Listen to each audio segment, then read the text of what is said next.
3, 2, 1.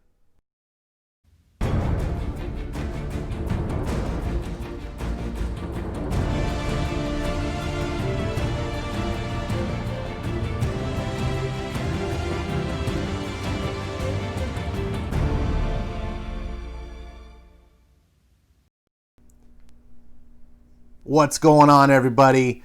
Welcome to my new show, Ash Tuesdays. All right, really, it's not a new show. This is Ash Wednesdays, but today is Tuesday. I went to the comic book store today. This is going to get really confusing because DC ships on Tuesday now, along with everyone else that's going to merge over with Luna. I think whatchamacallit, Alterna. I think there's a couple of indies that might start going over there. And the rumor is, kind of the hush-hush download rumor, is that Marvel may be looking to do that too. And to be honest, with the way things are going with Diamond, they may be forced to, because Diamond is just shit in the bed, in my opinion. Anyways, let's get on with the show. With me, as always, is the incredible, the man who doesn't really need an introduction. Stan the man. The reason we're all here. Stan, thank you for everything that you've done. Thanks for being a part of the show. Everyone loves to see you. And then our good sidekick, Forky. If you've been a long-time viewer of the show, you know why Forky's on the show. He's not trash, but he's an expert on all things trash. He's a resident celebrity, and he means a lot to me. So he's here to just sort of add some good cheer. Everyone seems to like him. Everyone seems to like seeing the burgers every Wednesday too, but today is not Wednesday. It's Taco Tuesday, right? So I was like, I need to get something a little bit different. I've been craving one of my favorite places right here. If you can get it on camera. Sombrero. Look at that racist imagery right there. Now, I don't think it's racist, and you probably don't either, but you know who I'm talking about probably does. Good thing it's owned by Mexicans, so they're probably not going to get canceled right away. But just as soon as we cancel everyone else, and then they'll get on the list, because eventually everyone gets canceled. So this is, you always get the hot carrots. They give you free hot carrots if you ask for them. Love hot carrots. And you get some salsa. Look at here, some salsa. Got some chips. It's Mexican. This is how you do things in San Diego. Look at this bad boy right here. This is called the special burrito. It's smothered in enchilada sauce, but not just any enchilada sauce. This is Sombrero's. This is my favorite enchilada sauce I've ever had. I could drink this stuff, literally. It's freaking amazing. I only get the salsa for the chips. And they give you free chips with every burrito. And you get free hot carrots. And then I got a free burrito because they have this membership thing. You spend some money and then you enter your number and you rack up points and you get free stuff. And their membership thing, it's like super awesome. Like you get a free burrito like almost every 4 visits. It's not one of those things where you have to buy a million things to get something. Unfortunately, I was like, I'm getting a free burrito. I'm going to buy this drink. This drink is $3.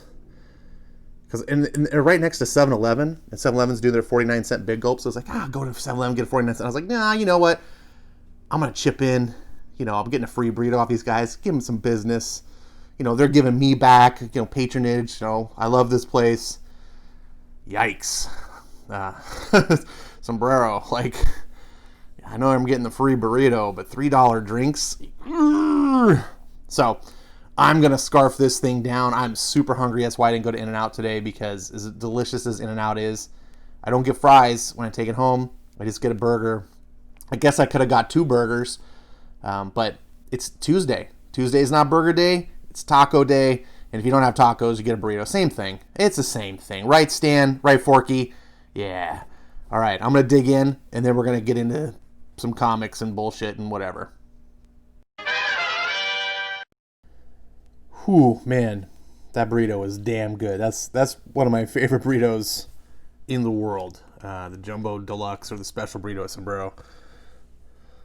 Man, if you guys are ever in San Diego and you want some good Mexican food, Sombrero's a good place. It's not like the most premium place in the world. You're just getting basic. It's kind of like the way In-N-Out is, just basic, but it's just so done well. Anyways, this is the new thing I'll experiment, new segment. What the F is going on in comics? I'm trying to figure out ways to avoid talking about what's going on in the world, because you know me, I just like to vent. And every time I sit down and start talking to you guys, I just want to just get things off my chest. But you're here for comics. I'm trying to recognize that. Let's see what's going on. And this is not wanting to work here. Let's do it this way. So, CBR.com. I figured let's go on. Let's see what CBR, right? Comic Book Resources. They're supposed to be like the premier. And of course, it's about mostly stuff. It's not comics. It's so stupid. But let's take a look, see what's going on. What's going on in the news here? Okay, HBO DC Universe Max. So DC Universe subscribers will have the option to add a discounted HBO Max subscription to their membership. I'm confused as hell at this.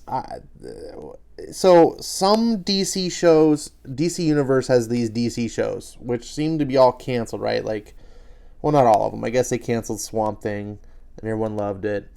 But they have a few shows like Teen Titans, or they just call them Titans. I can't remember. Or maybe it's, I don't know. They got Doom Patrol, I think. But I thought that stuff went over to HBO Max, or at least Doom Patrol. I'm confused as hell. This is really poor marketing, and I think it makes sense to roll DC Universe into HBO Max as one product. Like when you get HBO Max, you get DC Universe. I don't know. Maybe, I don't know who owns who, what the stipulations are. It's really weird. But this is confusing. Why HBO Max has some DC shows, but other ones are part of DC Universe. Meanwhile, you got the CW stuff. It's just all over the place. It's really confusing. And I'm all for cutting the cord. Believe me, I cut the cord like 10 years ago. The streaming services are a cool idea, but this problem that I knew was going to happen was eventually you're just going to replace cable or satellite with having to have like a dozen streaming services. And if you're paying $10 per streaming service, you go, oh, that's a good deal, $10. And then next thing you know, you got 10 of them and you're like, oh, that's $100 a month. And they're not all $10. A lot of them are 15. Personally, I think you just need Netflix and Amazon Prime. And Amazon Prime mostly because you get all the tons of extra things as part of Amazon Prime, not just the TVs and movies. So I had Amazon Prime before they had the TVs and movies, so that's just like a free bonus to me. And then you have Netflix, and there you go. That's really all you need. And then maybe if you like some of the live TV stuff, get Hulu. These other streaming services, I don't get it. But I mean, I get it, but so here you go. If you have DC Universe, and you can get your discount max. Amazon, here, speaking of Amazon, Prime streaming allows you to have a watch party with 100 friends. This is really freaking cool. It's not comics. I don't know why I clicked on this. And it's not like it took me anywhere anyway, because these sites are junk. But Netflix used to have this thing where you could have like people on a friends list, and you could like watch movies together even if you're not in the same room. Like you could, online. So if you're with friends, relatives, you're apart from each other, you could get on watch shows together, and they got rid of it. I don't know if it was due to legalities or what, but it's like, that sucks. And now apparently Amazon is doing this type of thing too. Now, unfortunately, Amazon doesn't have the greatest lineup of programming. They got some good stuff though. So yeah, this is really cool. Up to 100 friends through personal watch party link. Host has the power to pause the presentation as well as fast forward and rewind. Of course, host and participants must have active Prime memberships to join the party. So there you go. It's not like you can just invite all your friends who don't have Amazon Prime to watch free stuff. Netflix didn't work that way either, so that's to be kind of expected. But a lot of people have Amazon Prime just for the free shipping, 2-day shipping of the products. It sounds like it's a lot, but you save so much money on Amazon and the convenience. Anyways, I'm not here to promote that. Star Wars announces Mandalorian tie-in comics and novels. Tell me you didn't see that coming. Let's see. Okay, so there's video game stuff. Stargirl Wildcat reacts to that cliffhanger, teases confrontation with Henry. I don't watch any of these shows. I hear Stargirl's decent. I don't know. Comic TV shows are something that I once wanted to have, and now that I have them, I'm like, oh yeah, I guess I don't need them. The comics, when done right, are just so much better, and it's kind of cool, I guess, having live action options. I'm more interested in comic related shows. I guess they truly are comics, but not like the main. Like I like The Boys. I like stuff that takes comic culture, the influence, or makes commentary on comics culture. I'm not really interested in like a Batman TV show. Of course, if they made a kick-ass Batman TV show, I'd probably watch it. But what? Wonder Woman. Michael Janin, how do you pronounce his name, discusses kicking off Amazon's new era. Acclaimed artist Michael Janin teases his upcoming run with Mariko Tamaki on Wonder Woman with exclusive preview page. Okay, so here's the thing. He's a phenomenal artist. He's great. Mariko Tamaki sucks ass. No interest. Harley Quinn. DC reveals to secret reaching Gotham's wild card. Don't care. Is there any real news here? Sword Art Online, Spider-Man 3 MJ may become Firestar. That'd be more stupid than making MJ Hispanic. Marvel says the MCU's Infinity Stones are officially destroyed. Who cares? So they're really reaching here for stories. They don't really have anything. How the Avenger became Marvel's greatest, almost became Marvel's greatest villain. Don't care.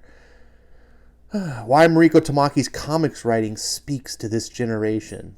It doesn't. That's why she doesn't sell shit. She gets canceled over and over. But she was nominated for 3 Eisners. So was Mags Visaggio. Well, I think Mags Visaggio was only nominated for 1, but it doesn't matter. Getting an Eisner these days is like the opposite. It's basically recognition that you're terrible and you exist for non-merit reasons, I should say. So, information this on Logan. You're doing an article on Logan. How old is this movie? Netflix transferring cash holdings to banks supporting black communities. Way to virtue signal. All right, so CBR has nothing. Let's move over to Bleeding Cool. Now, here's an article that kind of caught my eye. And of course, look, I'm on Bleeding Cool. I don't recommend you go here. Look at this, million ads popped up. Even though I closed these ads before, as soon as you, I guess, go off the tab, come back, they just all reload. So don't ever go here, or have some serious ad blockers. If you do, it'll crash the shit out of your system. Scott Lobdell quits Red Hood with number 50, replaced by dynamic new voice. Back in April 2020, Bleeding Cool reported that Scott Lobdell's Red Hood and the Outlaws was to conclude with issue 50. Or at least he was. Today he has confirmed he's stepping away from the title with issue 50, a comic he has written in one form or another for most of the last 9 years, since the New 52. He posted on Instagram, "I'm stepping away from only remaining freelance work on Red Hood and the Outlaws, effective immediately. Issue number 50 out in October will be my final issue. While I'm profoundly grateful for the last 10 years on a book telling a story of tragically flawed man in search for redemption, I depart certain that my vacancy will be filled by a dynamic new voice." Oh my god, this new voice must be woke as F. Scott Lobdell has also written the Green Hornet series, currently being published by Dynamite. He also started the Quarren Comics line on Instagram during the lock-in, including his own fan fiction X-Men comic. Oh, I didn't know that. He also wrote the recent Flash Forward Wally West series from DC Comics, but the epilogue in Flash 750, due to be reprinted and expanded upon as Generation Zero in the Free Comic Book Day DC title, seems to have been printed by DC, but then completely withdrawn from circulation. Red Hood and the Outlaws with its various name changes, was his most high-profile comic book in recent years. His choice of words regarding how he describes Red Hood as a flawed man seeking redemption may be read as referring to himself as well. This time last year, Bleeding Cool published an account of Lobdell's sexual harassment against the comic book creator that has received considerably more attention in the past 2 weeks after other claims against Cameron Stewart, Warren Ellis, Charles Brownstein, and others come to light. The phrasing used does not seem to be coincidental. Red Hood and the Outlaws number 50 is due to be published in October from DC Comics. So basically, Scott Lobdell has been Me Too'd, and in true to fashion, terrible journalistic standards from Bleeding Cool, they talk about a dynamic new voice, but they don't tell you who the dynamic new voice is. It's probably someone really woke. That's my guess. But I don't know. What do you think about this? I think this whole Me Too thing, look, you shouldn't sexually harass women. You shouldn't sexually assault women. Like, these are givens. And if you did do these things, you should be held accountable through a traditional, like, legal process. If you're a woman and you were sexually assaulted by a man, press charges. Use the legal system. That's what it's there for. This whole thing, like 10 years ago, this guy, he hit on me in a bar at San Diego Comic-Con. That's not sexual assault. And I'm tired of what I'm seeing a lot going on really seems to be that way. And the most egregious one is recently I tweeted out how Mags Visaggio is now trying to slam Sean Gordon Murphy for a second time, but this time now because he used her for friendship as some. It doesn't even make sense. And it comes across like a Me Too, but then goes off and says, "Well, he never actually touched me," which everyone knows he wouldn't touch you. You're gross. But yeah, it's becoming apparent that it's just this cancel culture. It's getting out of control. People just want to cancel people for anything and everything. And these people are vile. They're mentally ill. And so I am inclined to believe Scott Lobdell.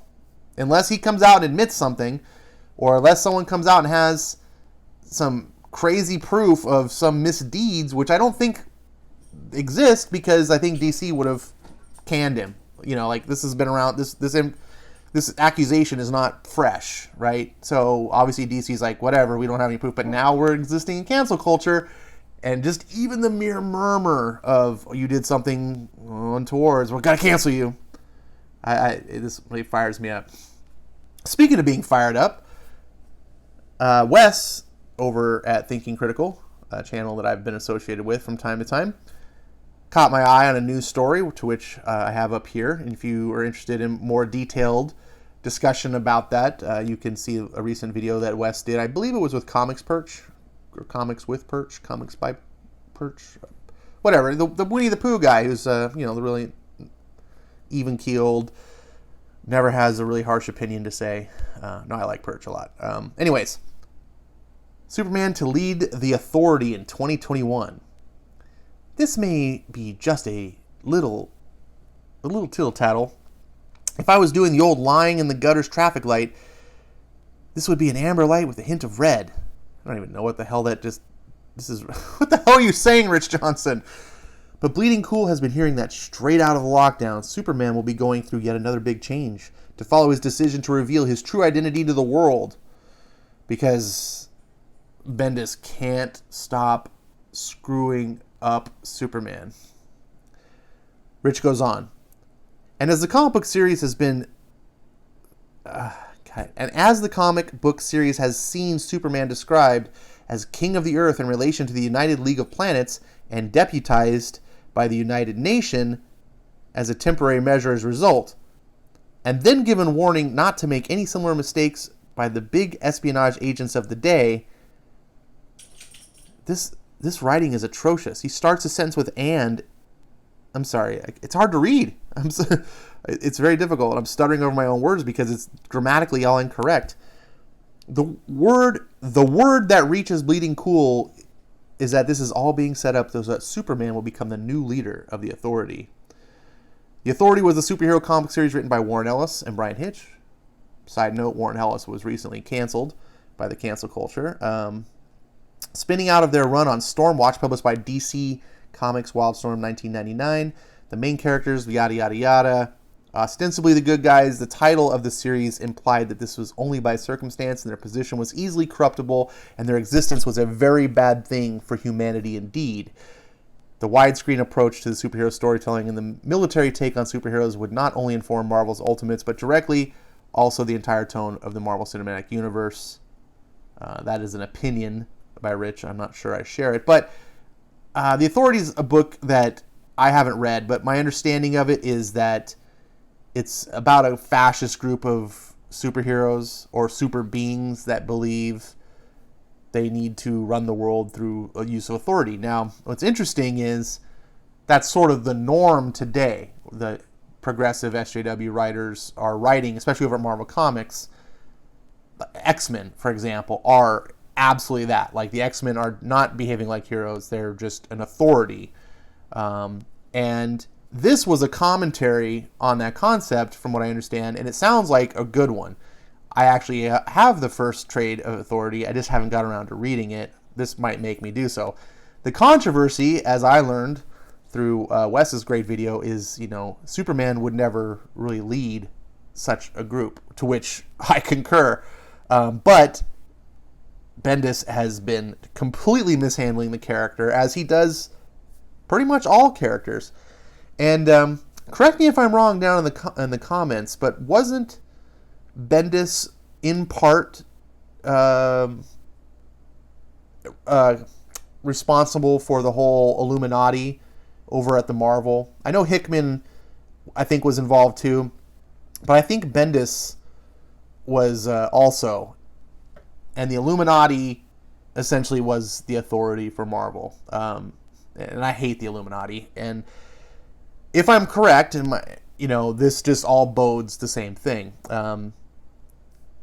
What really kind of breaks to me on this is, or at least makes me think, is Bendis trying to get DC into a situation and basically rehash what Marvel already did at Marvel and bring Civil War?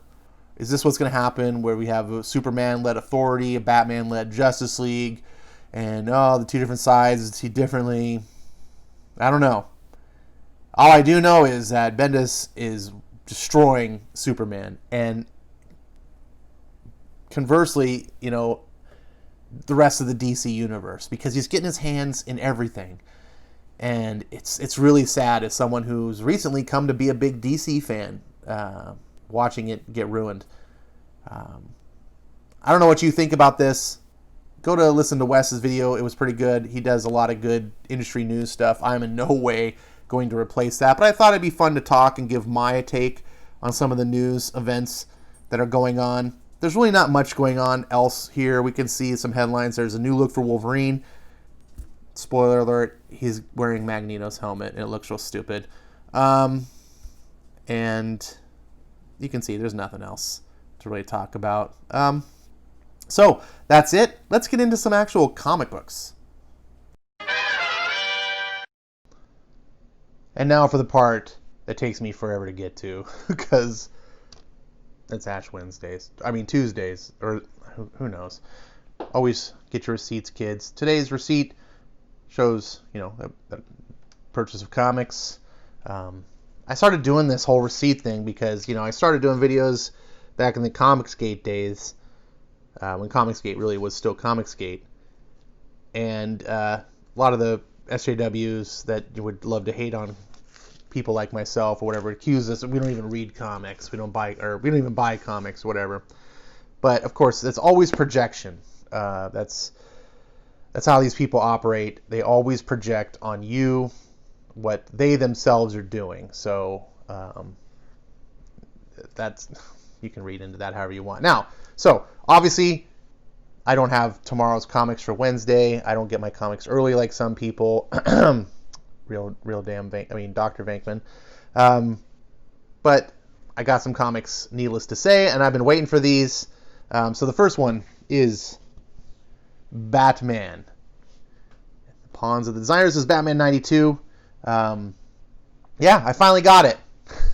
How long ago did this come out? Thanks, Diamond. You're so good. I don't know why DC would want to leave you. I can understand why all these shops are upset at DC, and just been mad because I almost didn't get. You know why I got this? Because my shop went through Lunar and was able to get some because Diamond isn't even fixing their mistakes. Not only are they not shipping the comics, they're not fixing the mistakes. So they couldn't. So luckily they were able to get some through Lunar, but it took this long. The other comic that I didn't get from before, from also because of Diamond, Batman 93. This kills me. We have comic companies like Mile High Comics in Colorado, shitting all over DC for leaving. Oh, get our 50% off DC Sucks sale. Leave it to the LCS that does child drag shows. I shit you not. They literally have drag queen competitions for children. Not even teenagers. I'm talking like preteen children. Running around dressed as little girls. Little boys dressed as little girls. It's utterly freaking disgusting. This is the company that says DC sucks. These people are mentally ill. But I finally got my Batman comics. These two I have actually done reviews for because I just got digital copies to do the reviews like I normally do anyway, because it's just easier to do with the digital versions of the book. But there's my actual physical copies I bought. And this is a book I wasn't sure I was going to get because it's a big hot item. And again, thanks Diamond, screwed my store. I knew I could get B covers or C, variant covers, but the main one right here, the shiny, look at that, shiny Death Metal. Now I haven't read this yet. Looking forward to it. I wasn't even sure I wanted to buy Death Metal because I don't have the original one, and I feel kind of weird owning the sequel, not the original. That's the collector in me. But I'm not buying that many comics anymore, and this week that it was supposed to come out, I was like, there's like only 4 books. I guess I'll throw that in, and then of course I didn't, and so now I gotta have it thrown into my later pull list. Next we have Justice League. Look at this. Look at this cover. I don't know if it shows up really well on the camera. This is Gary Frank and Brad Anderson. It is gorgeous. I don't know who did what parts there, but yeah, cool cover. I really like it. I am behind on my Justice League, so I haven't not much to comment on it, but it's Robert Venditti, so I'm sure it's solid. Next, we have Justice League Dark, and it's another book I'm behind on, but it's been solid. Also, I'm confident that that's a fine book, and this is how comics should be. Like, it's just a run. Now you made me a fan of Justice League Dark.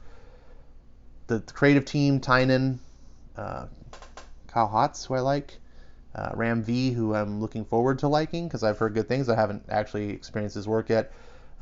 You convinced me. I am now loyal to the book. I'm just going to keep buying it. And that's all the DC. I don't have any independents this week. But last, certainly not least, finally, a book that I've been looking forward to, Thor #5, Donnie Cates, Nick Klein. It's one of only 3 Marvel books that I buy. Marvel is so bad. And, I want to like Marvel. Marvel is my favorite universe. That's where my fandom comes from, is Marvel. I've grown to like Valiant in the, from the 2012 era. That really kind of, I skipped it in the 90s, but I like the 2012. DC was always okay. I liked Batman, Superman's fine, whatever, but it just never was. I was like, whatever, those are the other guys. I'm not interested in really buying the comics until 2018 when I switched over, and now they're so much better than Marvel. Not because their world is better, not because I like the characters better, although Superman and Batman are kick-ass characters. They're just so much better. The writing is way better quality. The art is typically better, a lot better, and the editing, even though both companies have really become kind of shitty with editing. DC is still a lot better. And for the most part, DC doesn't get into the whole being super woke. They do have some one-offs here and there. Creators do some woke stuff in their books. But as a whole, they're not. As a company, it's more like some creators breaking off and doing some stuff. Whereas Marvel seems almost like company mandate, make woke books. And that's a big difference. So I want to love Marvel. Thor's one of my favorite characters. And when I heard Donnie Cates, who's one of the few good people over there, was taking over Thor from Jason Aaron, the guy who ruined Thor, in my opinion, I was like, sign me up. I'm going to try this out. And so far, it's been pretty good. I haven't read this issue yet, but the first 4 issues have been pretty solid. I'm a little bit iffy on some of the choices that have been made with the character, but Cates is picking up, from what someone else gave him. So I kind of have to give him a little bit of a pass. But be that as it may, I'm looking forward to reading this. These are all the books that I have. I don't know what's going to be the best. I've read a couple of these. The Batman books are fun. Oh, Stan. What do you think is going to be the best? And are there any of these books that you're liking or not liking? Or you're like, why the hell are you buying that, Ash? I do think my pull list is pretty good. I don't even buy all the good books. Like, there's more good books than I can buy. So far, there isn't anything that I'm just like, I don't want. I used to have that when I was buying Superman. Back when Tom King was on Batman, I was like, oh, why are these in my, why am I buying these? But I don't feel that way anymore. So it's a good feeling. And 5 or 6 books a trip to the comic book store, I think, is a nice, manageable budget. It's also for reading, for space reasons. There's so many, I don't know all these guys that go and get stacks of comics every week. Just even if you had all the money in the world to pay for it, the time to read them, all the space that it entails. It's like I already have 9 short boxes since I started collecting 2 years ago, and it's just adding up, and it's not getting smaller. But anyways, that's all I have for you today. Thanks for watching. Thanks for listening to me blab. Thanks for giving me an opportunity to just to verbalize my love for this hobby and talk about things that are on my mind. I don't make any money off this channel. I know, you might think, who's this idiot? Just puts burritos on his channel, sits there and gabs about nothing. This is a hobby video. This is, to me, is what YouTube's all about. My videos are basically kind of like what I enjoy watching on YouTube. I like watching creators like myself, not necessarily big pro guys doing spectacular presentations, although those can be good too. This is something you can't get anywhere else, so that's what I'm doing. If you're wondering why it's all goofy, why I have a couple of pop figures on my table with some comics. Hopefully you're into comics too. Hopefully that you like the discussion of comics and the reading them, sharing them. Put your comments down below. I love reading each and every one. And if you have something profound to say or a really good question, I will, oftentimes try to address that on an episode verbally. I do like doing kind of the mail call stuff. So please do that. And feel free to join me on Discord. There's a link in the description. We talk on there. And I do a live stream 3 times a week, including tonight. So Tuesday, Thursday, and Sunday nights at 10 p.m. Pacific. It's kind of like a comic book hangout where we sit there and talk about comics. I read 2 different comics live, and it's pretty good fun. So thanks for watching, and I hope to see you around.